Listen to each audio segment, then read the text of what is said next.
Prezados cursistas, tudo bem? Eu sou o professor Marcos Caldeira e esta é a videoaula número 2 da disciplina Comportamento Organizacional do curso de pós-graduação em Gestão Pública do Instituto Federal do Norte de Minas, Universidade Aberta do Brasil. Sejam bem-vindos.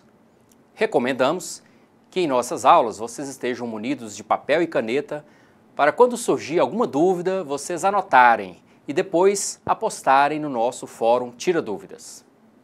Lembre-se que além de assistir às nossas videoaulas, vocês deverão estudar com dedicação o conteúdo do livro didático e também realizar as atividades de aprendizagem da nossa disciplina.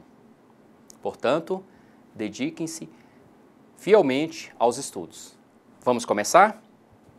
Conforme destacamos na videoaula 1, o conteúdo da disciplina é composto pelas seguintes unidades. Unidade 1, motivação e processos organizacionais. E a unidade 2, estrutura e comportamento em organizações públicas. Nesta videoaula, trabalharemos a segunda parte da unidade 1 da disciplina. Vamos abordar em maior profundidade o estudo da organização do trabalho e identificar as relações desse tema com a motivação humana, especialmente no que diz respeito ao conteúdo e ao sentido do trabalho, e, de uma forma mais ampla, ao comportamento das pessoas no ambiente organizacional. A incidência das pessoas sobre os processos produtivos, que são os métodos, equipamentos e insumos de produção, resulta no trabalho. Esse resultado da atividade humana no ambiente organizacional, por sua vez, é responsável pela adição de valor aos produtos gerados pelo Estado, os bens ou serviços públicos. De forma geral, o trabalho tem sido tomado como objeto de análise de diversos estudiosos, como Adam Smith, Henry Ford, Max Weber e muitos outros. Contudo, o trabalho foi examinado essencialmente com vistas a compreender sua dinâmica, suas variáveis, intervenientes e, sobretudo, suas alternativas de elevar a produtividade da organização, seja ela privada ou pública. Um processo de trabalho pode ser definido como um conjunto de atividades integradas que absorvem recursos de produção e que os transformam, segundo uma determinada matriz de combinação, e fornecem um resultado na forma de produto específico, que pode ser um bem ou serviço, e que é desejado pelo usuário. De modo geral, podemos afirmar que os processos também produzem perdas, e é sobre isso que iremos destacar nessa videoaula. Diante disso, compreendemos os 6 elementos fundamentais que constituem a definição de processo de trabalho. Observem o esquema. O processo do trabalho corresponde, então, à atividade, o recurso, a transformação, o produto, o usuário e a perda.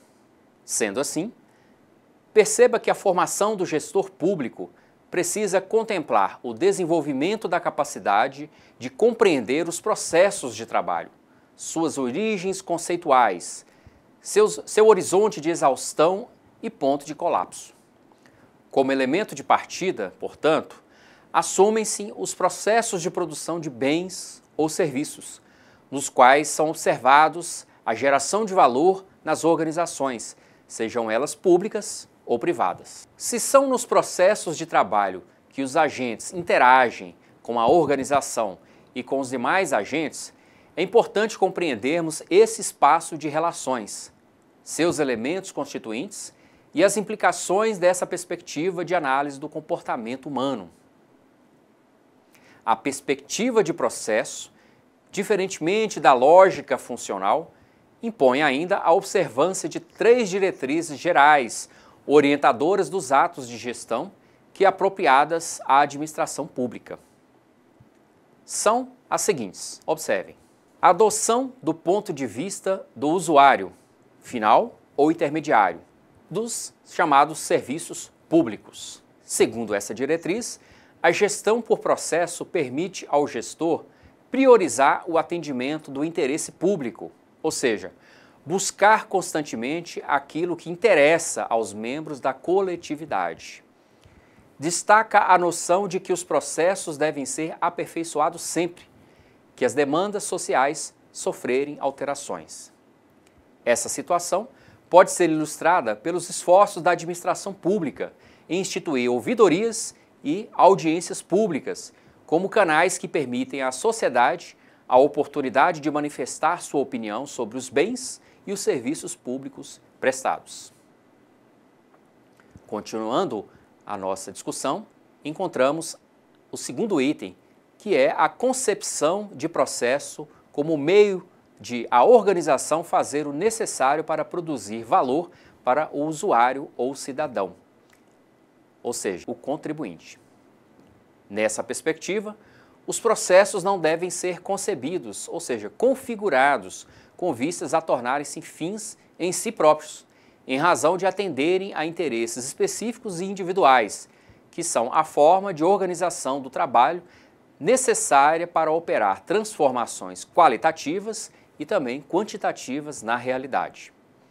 Essas transformações positivas são importantes para analisarmos, pois elas representam as ações que, em última instância, legitimam a atuação do poder público, justificando a sua existência mediante a agregação de valor promovida na produção de bens e serviços públicos, especialmente a realização dos gastos públicos. Ainda de acordo com o nosso entendimento, encontramos o terceiro item, que trata da satisfação do usuário com o produto do processo, ou seja, da ação do poder público, que assume posição preponderante como parâmetro de avaliação de desempenho da organização.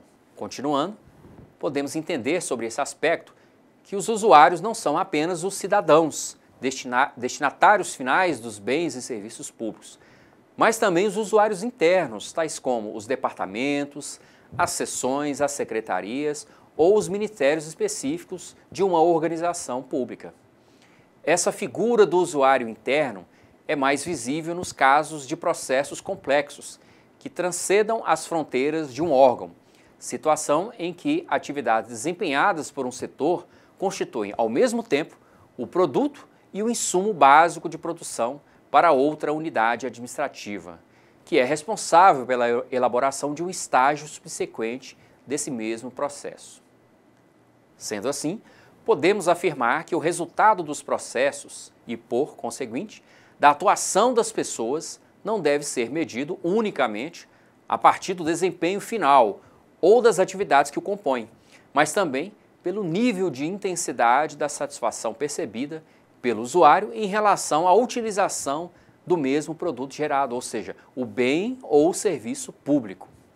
A adoção de sistemáticas de avaliação de desempenho baseadas na satisfação do usuário de bens e serviços públicos requer a utilização de instrumentos específicos de avaliação da eficácia organizacional, bem como de mecanismos de interação do poder público com a sociedade. Mas, afinal, o que será a eficácia? Vamos entender. O conceito de eficácia se traduz na ênfase nos objetivos, ou seja, a eficácia não está diretamente ligada aos meios, nem à forma, mas sim à capacidade de atingir resultados que precisam ser atingidos. A análise e a compreensão dos métodos e processos de trabalho devem constituir um dos objetos centrais de análise do gestor público, com vistas à melhoria do desempenho das pessoas e com reflexos diretos no resultado da ação do poder público. Esse movimento de abertura, no entanto, mostra-se bastante complexo, dado que representa um elevado nível de exposição da administração pública à apreciação da qualidade dos bens e serviços públicos que oferta à sociedade. Diante disso, o gestor público precisa estar preparado e, sobretudo, preparar os demais membros da organização para responderem aos resultados da avaliação levada a efeito, em especial os servidores. Assim, a melhoria do desempenho global de uma organização pública depende, entre outros fatores, da análise, do diagnóstico e do aperfeiçoamento dos seus processos de trabalho. A atuação das pessoas no ambiente organizacional do serviço público ocorre segundo rotinas de procedimentos de trabalho de caráter relativamente estável, ou seja, conforme uma sucessão de atividades que consome recursos e gera um resultado pretendido, ambos marcados por um sensível grau de perenidade, ou seja, de continuidade. Devemos nos lembrar, por certo, outras dimensões do fenômeno, especialmente as que afetam a dimensão formal da organização. Observem as citações dos autores. Segundo Goldratt, a análise das condições de trabalho, métodos e processos organizacionais tem por finalidade identificar as etapas críticas, ou seja, os gargalos, especialmente as atividades do processo que não agregam valor ao produto ou fazem de forma menos eficiente. Ou ainda, de acordo com outro autor, sobre esses mesmos gargalos do processo devem recair a concentração dos esforços de racionalização dos processos, ou seja, das ações orientadas para a maximização do trabalho efetivo e da minimização do trabalho adicional e eliminação das chamadas perdas. No decorrer de uma sucessão de atividades destinadas a produzir um resultado, existe a interferência de inúmeros fatores contingenciais capazes de promover o equilíbrio do ritmo do trabalho. Alguns desses fatores limitadores do trabalho podem ter natureza conhecida, as chamadas limitações de uma máquina, de um contingente de pessoas, por exemplo.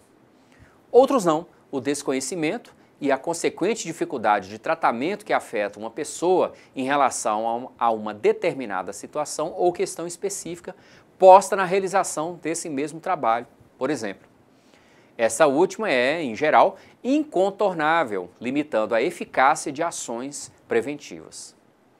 O resultado da atuação das organizações como sistemas deve preponderar em relação ao desempenho de suas partes componentes. Se alguma dessas partes integrantes ou atividades, se tomada a perspectiva de processos, representa um afunilamento, ou seja, um gargalo no fluxo de produção, o nível de produtividade desse elemento determinará a produtividade global do sistema. O conceito de produzir justo ao tempo, que em geral tem sido aplicado com mais sucesso no segmento da indústria de transformação, impõe a lógica da produção puxada, em oposição ao padrão de produção baseado em empurrar o trabalho. A partir dessa perspectiva teórica, inferimos algumas considerações. Observem o esquema. Uma hora perdida num gargalo representa uma hora perdida para todo o sistema. Na mesma linha, uma hora economizada em um recurso, não gargalo, não representa nenhum ganho para o sistema. E ainda, o nível de utilização de um recurso não gargalo não é determinado por seu próprio potencial, mas por qualquer outra restrição do sistema. A partir dessas considerações, podemos afirmar que a máxima utilização do recurso restritivo de capacidade operativa, o chamado gargalo, é o principal componente na determinação da capacidade máxima de desempenho final da organização. De outra parte, se um recurso, atividade ou um fator de produção não representar uma restrição para o sistema e, ao mesmo tempo, não permitir o uso alternativo, deverá preferencialmente permanecer temporariamente ocioso, a produzir estoques na fase anterior do processo, ou seja, intermediários ou finais. Havendo, no entanto, a possibilidade de utilização alternativa desse recurso, de forma que ele seja capaz de proporcionar acréscimo marginal de produção, na chamada atividade gargalo, seu emprego resultará em uma melhoria do desempenho global do sistema. Diante disso, uma perspectiva de análise consistente a partir da qual se possa avaliar a eficiência e a eficácia de recursos de produção de uma forma geral, que são as pessoas, a tecnologia, os equipamentos, entre outros, e das atividades inerentes aos processos administrativos, é decorrente do seu impacto na capacidade do sistema de produzir bens e serviços públicos em conformidade com as demandas da sociedade. A análise das perdas ou dos desperdícios ocupa uma posição de destaque no estudo dos processos de trabalho como responsáveis pela redução da eficiência dos sistemas produtivos. A temática das perdas também foi objeto de análise de diversos estudiosos teóricos no campo da ciência da administração. O trabalho humano pode ser analisado a partir de movimentos que se estruturam em 3 categorias. Observem quais são.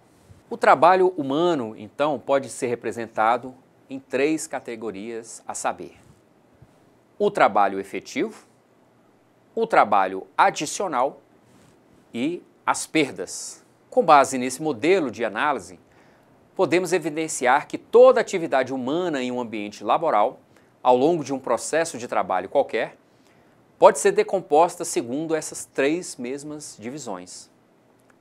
O trabalho efetivo é o responsável pela adição de valor ao produto em elaboração, um bem ou um serviço. O componente efetivo do trabalho ocorre, portanto, quando há transformação do produto pela incidência do trabalho. Continuando o mesmo esquema, partimos então para o segundo item. Além do trabalho efetivo, a atuação humana na atividade laboral pode apresentar também o denominado trabalho adicional, ou seja, a parcela de esforço despendido para dar suporte às operações que resultam no chamado trabalho efetivo. Assim, o trabalho adicional não transforma o produto ao longo do processo, mas é indispensável para que ocorra a adição de valor. O terceiro componente presente em todo o movimento de um ambiente de trabalho é a perda. A perda é a expressão do desperdício absoluto, pois corresponde a todo o esforço aplicado que não é revertido em transformação ou mesmo em atividade de suporte. Não somente no setor público, mas especialmente neste, em face da natureza da sua atividade e de outros componentes determinantes de sua dinâmica, os processos tendem a ser configurados de forma a resultar em expressivo componente de perda, rotulado aqui como um trabalho adicional, um retrabalho, se comparado à dimensão da parcela de trabalho efetivo. Existe sim o denominado trabalho adicional nesses extremos, já que a atividade humana opera transformações no decorrer do processo laboral, tendendo em geral a responder por uma reduzida parcela de tempo do total trabalhado. Em contrapartida, se computado o tempo aplicado em atividades que não adicionam valor e nem figuram como de suporte ao trabalho efetivo, este resultará em substancial parcela de tempo do total trabalhado. Assim, precisamos ainda assinalar que, para fins de nosso estudo, os conceitos de perda, trabalho adicional e trabalho efetivo são revestidos de um substancial grau de relatividade e exigem, assim, que sejam definidos para cada situação. Entre outros aspectos, a tecnologia disponível e a efetivamente empregada, além da disponibilidade de recursos e do nível de qualificação das pessoas. Como exemplo, podemos considerar o caso do processo de manutenção e limpeza de estradas e vias públicas, conforme os seguintes termos. Observem. O tempo em que os operários estão no local de execução das atividades, trabalhando com as ferramentas e os equipamentos acionados, ou seja, de fato operando uma transformação no ambiente, a limpeza, pode ser considerado um trabalho efetivo. O tempo correspondente aos deslocamentos dos operários, dos equipamentos e das ferramentas, à preparação para o trabalho, início e término, e aos descansos, pode ser considerado como um trabalho adicional, pois apesar de não operar uma transformação no ambiente, é necessário para que sejam operadas as transformações características do trabalho efetivo. Podem ser consideradas perdas as paradas para conversas, atrasos ou outras atividades que não se enquadram nas situações anteriores. Sob a perspectiva do bom senso, podemos perceber que, nesse caso, a parcela de tempo passível de ser considerada perda parece ser menor em relação às demais, Ocorre, entretanto, que a identificação dos componentes de perda no trabalho exige um tratamento mais detalhado. Conforme já referido, a definição dos contornos do que possa ser considerado trabalho adicional exige interpretação particularizada, na qual afastamos a possibilidade de apresentação de atividades passíveis de serem classificadas. Conceitualmente, o trabalho adicional é aquele que, mesmo não adicionando valor ao produto da ação do agente público, é necessário a sua consecução. Em geral, os componentes de trabalho efetivo tendem a ser menores em termos de tempo empregado, quanto maior for a força de exigência de atividade intelectual. Igualmente, as atividades administrativas, em geral, tendem a apresentar um componente de trabalho adicional mais significativo, quando comparadas com a parcela referente ao trabalho efetivo. Por outro lado, quanto mais operacional for a natureza das atividades desenvolvidas, menores serão as parcelas de trabalho adicional e de perdas, proporcionalmente à de trabalho efetivo. Isso porque as atividades operacionais apresentam, em geral, um tempo de preparação menor em relação ao tempo e impacto da transformação que operam. A eficiência dos processos, especialmente no que tange ao componente trabalho, exige que sejam buscadas alternativas com vistas à maximização do componente efetivo, seguido da minimização do trabalho adicional e da eliminação das perdas. Essa eliminação das perdas nos processos produtivos pode ser associada àquilo que foi denominado na literatura especializada da área da administração da produção de modelo de produção enxuta, relacionado ao sistema Toyota de produção. Nessa perspectiva, os conceitos da produção enxuta podem e devem, em homenagem ao interesse coletivo, ser aplicados às organizações do setor público. Mas afinal, o que vem a ser a produção enxuta? Vamos entender. A produção enxuta tem como diretriz central a eliminação plena do desperdício nos sistemas produtivos. Assim, estruturar um processo de trabalho denominado enxuto parte do pressuposto de que seu objetivo e suas atividades foram definidos de forma compatível e eficiente. Outra dimensão que afeta a gestão sob a perspectiva dos processos lastreados no paradigma da operação enxuta diz respeito ao fluxo de trabalho que definirá a sua dinâmica de funcionamento. Nesse particular, a busca de uma configuração mais eficiente para os arranjos de trabalho sugere, em geral, o emprego do conceito de alimentação justa ao tempo, com o propósito de eliminar estoques intermediários de documentos, processos, entre outros, em uma rotina administrativa. O conceito de produzir justo ao tempo, que em geral tem sido aplicado com mais sucesso no segmento da indústria de transformação, impõe a lógica da produção puxada em oposição ao padrão de produção baseado em empurrar o trabalho. Esse modelo de organização do fluxo de produção, no contexto da análise e definição dos arranjos de trabalho, pode, conforme o caso, apresentar excelentes resultados nas organizações do setor público, mesmo em atividades administrativas. A partir da perspectiva de formatação dos processos de trabalho, os impulsos administrativos passam a ser substituídos por solicitações de trabalho. É importante analisarmos, por fim, que a adoção dessa diretriz de organização do trabalho tem como premissa a maturidade comportamental e o comprometimento das pessoas com os níveis de produtividade estabelecidos. Para todos esses conceitos que aqui tratamos, recomendamos acessar a bibliografia sugerida no nosso livro didático. E assim, encerramos a videoaula 2, que abordou a segunda parte da unidade 1 do nosso conteúdo programático. Como já falamos, vocês deverão estudar o conteúdo do livro didático e fazer os exercícios de aprendizagem. Também participar dos nossos fóruns de debate para interagir e trocar ideias com seus colegas e também com o professor e o tutor do curso. E lembre-se, sempre que precisarem, utilizem o nosso fórum Tira Dúvidas. Então, bons estudos, um abraço a todos e até a nossa próxima videoaula. Até já!